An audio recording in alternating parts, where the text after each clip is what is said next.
Hi friends, welcome back to our channel. எல்லோரும் எப்படி இருக்கீங்க? கண்டிப்பாக நல்லா இருப்பீங்க நம்புகிறேன். இன்றைக்கி நம்ம சேனலில் டே டு டே லைஃப்பில் நம்ம எல்லாருக்குமே ரொம்ப யூஸ்ஃபுல்லாக இருக்கக்கூடிய கிச்சன் டிப்ஸ் அண்ட் ட்ரிக்ஸ் தான் ஷேர் பண்ணியிருக்கேன். ஸோ வீடியோ இன்ட்ரெஸ்டிங்காக இருக்கும், ஸ்கிப் பண்ணாமல் ஃபுல்லாக பாருங்கள். அதுக்கு முன்னாடி நீங்கள் இப்போ தான் நம்ம சேனலை ஃபஸ்ட் டைம் பார்க்குறதா இருந்தால் இப்போவே சப்ஸ்கிரைப் பண்ணிக்கோங்க, கூட இருக்க பெல் சிம்பிளை கிளிக் பண்ணிக்கோங்க. இப்போ வாங்க வீடியோக்குள்ளே போகலாம்.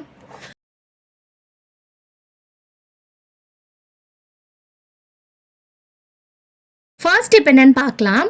நம்ம மிக்ஸி ஜாரில் வந்து ஏதாவது போட்டு அரைக்கும் போது சம்டைம்ஸ் வந்து பார்த்திங்கன்னா உள்ளே இருக்கிறது எல்லாமே வந்து அப்படியே ஸ்ப்ளிட் ஆகி வெளியெல்லாம் வந்து பார்த்திங்கன்னா தெரிக்கும். ஸோ அந்த மாதிரி ஆகும்போது நம்ம என்ன நினைப்போம், மிக்ஸி ஜார் தான் ரிப்பேரு அப்படின்னு நினைப்போம். சம்டைம்ஸ் இந்த மிக்ஸியோட கேஸ்கட் இருக்கு இல்லையா, அந்த மூடியோட கேஸ்கட் இது வந்து லூஸாக இருந்துச்சுன்னா கூட உங்களுக்கு அந்த ப்ராப்ளம் வரும்.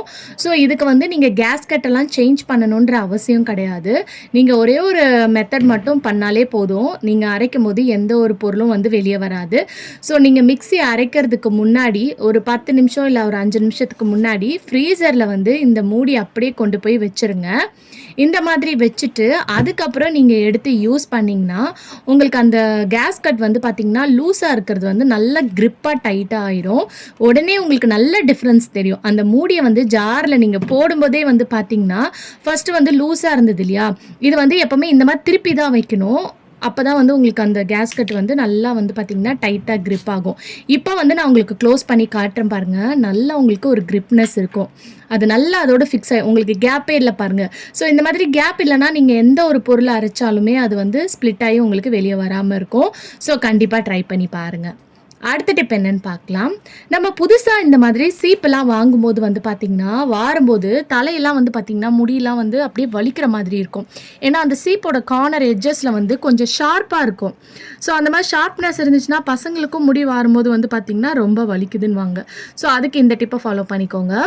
கேஸ் ஸ்டவ்வில் வந்து நீங்கள் வச்சுருக்க தோசைக்கல்லை வந்து இந்த மாதிரி திருப்பி போட்டுக்கோங்க. திருப்பி போட்டு லைட்டாக வந்து ஸ்லோ சிம்மில் கேஸ் ஸ்டவ்வை ஆன் பண்ணி வச்சுக்கிட்டு அந்த ஹீட் பேக் சைடில் வரும் பாருங்கள், அதுக்கு மேலே நீங்கள் வச்சுருக்க அந்த சீப் இந்த மாதிரி பண்ணிங்கன்னா அந்த ஷார்ப்பான எட்ஜஸ்லாம் உங்களுக்கு நல்லா வந்து போய் நல்ல ஒரு மோல்டடாக இருக்கும். ஸோ அந்த மாதிரி மோல்டடாக இருந்துச்சுன்னா உங்களுக்கு வந்து நீங்கள் வாரும்போது வலிக்காது. ஸோ கண்டிப்பாக ட்ரை பண்ணி பாருங்கள். அடுத்த டிப் என்னென்னு பார்க்கலாம். எல்லாருக்குமே இருக்கிற ஒரு பெரிய பிரச்சனை என்னென்னு பார்த்தீங்கன்னா, நம்ம பால் பார்த்துட்டே இருப்போம், அப்போல்லாம் பொங்காது.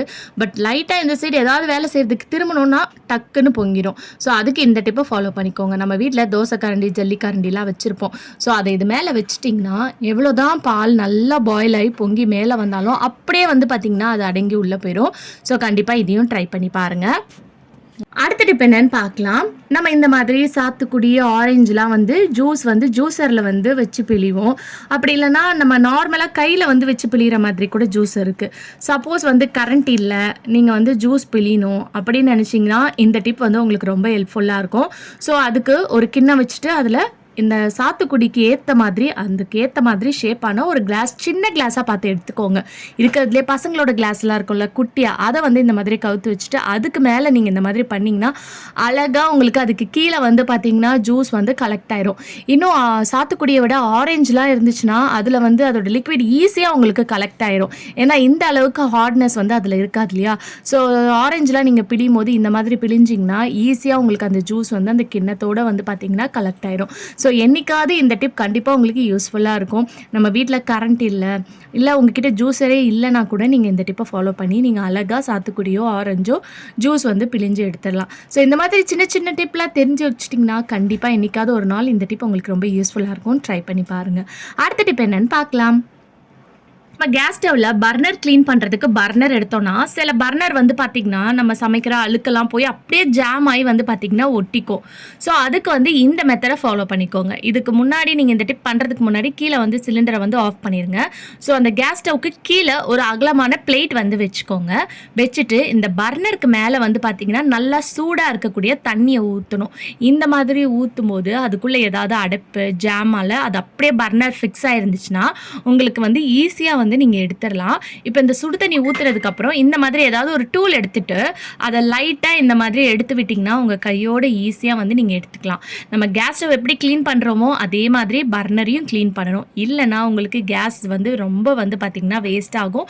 நிறைய பேர் வீட்டில் கேஸ் ஸ்டவ்லேயே வந்து பார்த்திங்கன்னா நம்மளுக்கு கறியெல்லாம் படியும். ஸோ அந்த மாதிரி படியாமல் இருக்கிறதுக்கு பர்னரை வந்து க்ளீன் பண்ணுங்கள். ஸோ இப்போ வந்து அது நம்ம சூடாக இருக்கும், சுடு தண்ணி ஊற்றிருக்கேன், அதனால் லைட்டாக இந்த மாதிரி ஒரு சின்ன கிளாத்தை வச்சு நீங்கள் எடுத்திங்கன்னா ஈஸியாக எடுத்துடலாம். ட்ரை பண்ணி பாருங்கள். அடுத்த டிப் என்னென்னு பார்த்தீங்கன்னா, நம்ம கேஸ் ஸ்டவ்வில் இந்த மாதிரி டீயோ காஃபியோ ஏதாவது ஊற்றிக்குச்சுன்னா நம்ம அதுக்கு மேலேயே வச்சு ஏதாவது அர்ஜென்ட்டாக சமைச்சோன்னா அது நல்லா அடி பிடிச்சிரும். அதை வந்து க்ளீன் பண்ணுறது வந்து பார்த்திங்கன்னா ரொம்ப கஷ்டமாக இருக்கும். போட்டு தேய்க்கிற மாதிரி இருக்கும். ஈஸியாக நீங்கள் இந்த டிப்பை வந்து நீங்கள் ஃபாலோ பண்ணிங்கன்னா க்ளீன் பண்ணி எடுத்துடலாம். அதுக்கு நம்ம இந்த மாதிரி கடையில் ஏதாவது ஃபுட்டெலாம் வாங்கும்போது டொமேட்டோ சாஸ் கொடுப்பாங்க, இல்லை எக்ஸ்பீரியான சாஸ் இருக்கும், வேணான்னு தூக்கி போடுறீங்கன்னா அதை எடுத்து வச்சுக்கோங்க. இந்த மாதிரி க்ளீனிங்க்கு நீங்கள் யூஸ் பண்ணிக்கலாம்.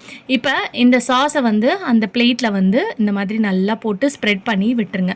ஒரு 10லேருந்து 20 நிமிஷம் வந்து அது அப்படியே ஊறட்டும். ஊறினதுக்கப்புறம் ஒரு ஸ்டீல் ஸ்க்ரப்பரை எடுத்து நல்லா நீங்கள் தேய்ச்சி விட்டாலே போதும். ஈஸியாக வந்து பார்த்திங்கன்னா உங்களுக்கு ரிமூவ் பண்ணி கொடுத்துரும். ஸோ எவ்வளோ வந்து அடி பிடிச்சிருந்தாலுமே சரி, உங்கள் கேஸ் ஸ்டவ்வை இந்த மெத்தட் ஃபாலோ பண்ணிங்கன்னா ஈஸியாக க்ளீன் பண்ணிடலாம். சில பேர் கேஸ் ஸ்டவ்வில் வந்து இந்த பிளேட் வந்து ரிமூவ் பண்ண முடியாது. அந்த மாதிரி இருக்கிறவங்க அதிலே வச்சு நீங்கள் க்ளீன் பண்ணிக்கலாம். ரிமூவ் பண்ண முடியுதுன்னா நம்ம ஈஸியாக எடுத்துகிட்டு க்ளீன் பண்ணிங்கன்னா உங்களுக்கு கொஞ்சம் ஈஸியாக இருக்கும். ஸோ இப்போ நான் உங்களுக்கு வாஷ் பண்ணிவிட்டு காட்டுறேன் பாருங்கள். அவ்வளோ சூப்பராக வந்து பார்த்திங்கன்னா உங்களுக்கு எல்லா அழுக்கும் வந்துடும். ஒரு 2-3 வாட்டி மட்டும் நீங்கள் இன்னும் கொஞ்சம் இருக்குது அழுக்கு அங்கங்கே பிளாக் இருக்குன்னா நல்லா ஸ்டீல் ஸ்க்ரப்பரை வச்சு நீங்கள் வாஷ் பண்ணால் போதும். இதுக்காக நீங்கள் எந்த ஒரு சோப்போ லிக்விடோ போடணுன்ற அவசியமே கிடையாது. இந்த டிப் வந்து பார்த்தீங்கன்னா கண்டிப்பாக எல்லாருக்குமே ரொம்ப யூஸ்ஃபுல்லாக இருக்கும். ஸோ நீங்கள் இந்த மாதிரி கஷ்டமாக செய்யக்கூடிய வேலையை வந்து ஈஸியாக வந்து பார்த்தீங்கன்னா முடிச்சிடலாம். ஸோ இனிமேலும் உங்கள் வீட்டில் இந்த மாதிரி வேஸ்டான டொமேட்டோ சாஸ் இருக்குன்னா தூக்கி போடாதீங்க, எடுத்து வச்சுக்கோங்க. ஸோ இப்போ வந்து பாருங்கள், நான் க்ளீன் பண்ணிட்டேன். ஃபஸ்ட்டு எப்படி இருந்தது, இப்போ எப்படி இருக்குன்னு உங்களுக்கே பார்க்கும்போது டிஃப்ரென்ஸ் தெரியும். அடுத்த டிப் என்னென்னு பார்க்கலாம். கேஸ் ஸ்டவ்வில் நம்ம ஆன் ஆஃப் பண்ணுற இந்த பட்டனையும் க்ளீன் பண்ணுறது ரொம்ப முக்கியம். ஏன்னா இங்கேயும் வந்து அழுக்கு சேர்ந்துருச்சுன்னு வச்சுக்கோங்களேன், நம்மளால் அது சரியாக வந்து பார்த்திங்கன்னா திருப்ப முடியாது. ரொம்ப டைட்டாக ஹார்டாக இருக்கிற மாதிரி இருக்கும். ஸோ லைட்டாக உங்களுக்கு வந்து அழுக்கு அதில் இருக்குன்னா பட்ஸை வச்சு நீங்கள் இந்த மாதிரி க்ளீன் பண்ணாலே போதும், வந்துடும். இல்லை ரொம்ப அழுக்கு உள்ளே வந்து சேர்ந்துருக்குன்னா இந்த மாதிரி டூத் பிக் எடுத்துகிட்டு நீங்கள் அதை லைட்டாக சுரண்டி விட்டிங்கன்னா அதுக்குள்ளே எந்த அழுக்கு இருந்தாலும் எல்லாம் வந்து பார்த்திங்கன்னா ரிமூவ் பண்ணி கொடுத்துலாம். ஸோ மந்த்லி ஒன்ஸ் நீங்கள் கேஸ் ஸ்டவ் க்ளீன் பண்ணும்போது அது கூடியே சேர்த்து இந்த பர்னர் க்ளீன் பண்ணுறது, இந்த ஆன் ஆஃப் பட்டன் க்ளீன் பண்ணுறதெல்லாம் வந்து நீங்கள் பண்ணிட்டீங்கன்னா உங்கள் கேஸ் ஸ்டவ் வந்து பார்த்திங்கன்னா லாங் லைஃப் உங்களுக்கு கொடுக்கும். அது மட்டும் இல்லாமல் இப்போ நான் உங்களுக்கு க்ளீன் பண்ணுற பாருங்கள், அந்த சைட்லலாம் கூட நம்மளுக்கு எண்ணெய் பிசுக்கு வந்து பார்த்திங்கன்னா ஒட்டி இருக்கும். ஸோ அதை க்ளீன் பண்ணுறக்கும் நீங்கள் இந்த மாதிரி டூத் பிக்கை வச்சு நல்லா வந்து அந்த லைனை வந்து சுரண்டி விட்டாலே போதும், உங்களுக்கு ஈஸியாக வந்து க்ளீன் பண்ணிடலாம். ஸோ இதுக்கப்புறம் நீங்கள் வந்து இதை டவல் வச்சு தொடச்சிட்டாலே போதும். ஸோ கண்டிப்பாக ட்ரை பண்ணி பாருங்கள். அடுத்த டிப்க்கு இந்த மாதிரி நம்ம ஃபுட்டு வாங்கும்போது குட்டி குட்டி கண்டெய்னர்ஸ் கிடைக்கும் இல்லையா, அதுதான் எடுத்து வச்சுருக்கேன். இதில் வந்து பார்த்திங்கன்னா கல்லுப்பு இல்லை நார்மல் சால்ட் எதாக இருந்தாலும் பரவாயில்ல, அதை வந்து சேர்த்துக்கோங்க. நான் வந்து கொஞ்சமாக வந்து சால்ட்டு, கொஞ்சமாக வந்து கல்லுப்பு ரெண்டுத்தையும் வந்து மிக்ஸ் பண்ணி சேர்த்துருக்கேன். இதை சேர்த்ததுக்கப்புறம் நான் வந்து பார்த்திங்கன்னா கிளினிக் ப்ளஸ் ஷாம்பு எடுத்துருக்கேன். ஸோ நீங்கள் எந்த ஷாம்புவாக இருந்தாலும் எடுத்துக்கலாம். இப்போ இதை கட் பண்ணிவிட்டு இந்த உப்பு நம்ம ரெடி பண்ணி வச்சுருக்கோம் இல்லையா, இதில் வந்து சேர்த்துக்கோங்க. இந்த மாதிரி ஒரு பேக்கெட் கிளினிக் ப்ளஸ் ஷாம்பு வந்து சேர்த்துக்கணும்.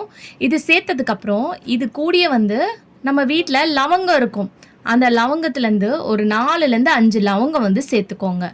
இந்த மாதிரி சேர்த்துட்டு இப்போ இதோட கேப்பில் வந்து நம்ம ஹோல்ஸ் போட்டுக்க போகிறோம். இந்த மாதிரி ஒரு டூல்ஸ் வச்சு இந்த மாதிரி குட்டி குட்டி ஹோல்ஸ் வந்து போட்டுக்கோங்க. இதை க்ளோஸ் பண்ணிவிட்டு உங்கள் வீட்டில் கிச்சன் சிங்க் கீழே வந்து பார்த்திங்கன்னா ஒரு மாதிரி ட்ரைனேஜ் ஸ்மெல் நிறைய பேர் வீட்டில் வரும், அதை ரிமூவ் பண்ணுறதுக்கு நீங்கள் இதை வச்சுக்கலாம். அதே சமயத்தில் உங்கள் பாத்ரூம்லேயும் வந்து பார்த்திங்கன்னா நீங்கள் யூஸ் பண்ணிக்கலாம், இல்லை ஒரு ரூம் ஃப்ரெஷ்னராக கூட நீங்கள் யூஸ் பண்ணிக்கலாம். ஸோ கண்டிப்பாக இந்த டிப் யூஸ்ஃபுல்லாக இருக்கும், ட்ரை பண்ணி பாருங்கள். ஓகே ஃப்ரெண்ட்ஸ், இன்றைக்கி வீடியோவில் நான் ஷேர் பண்ணி இந்த டிப் கண்டிப்பாக உங்களுக்கு யூஸ்ஃபுல்லாக இருக்கும். அப்படி யூஸ்ஃபுல்லாக இருந்துச்சுன்னா மறக்காமல் நம்ம சேனலை லைக் பண்ணுங்கள், ஷேர் பண்ணுங்கள், சப்ஸ்கிரைப் பண்ணிக்கோங்க. தேங்க்யூ ஃபார் வாட்சிங்.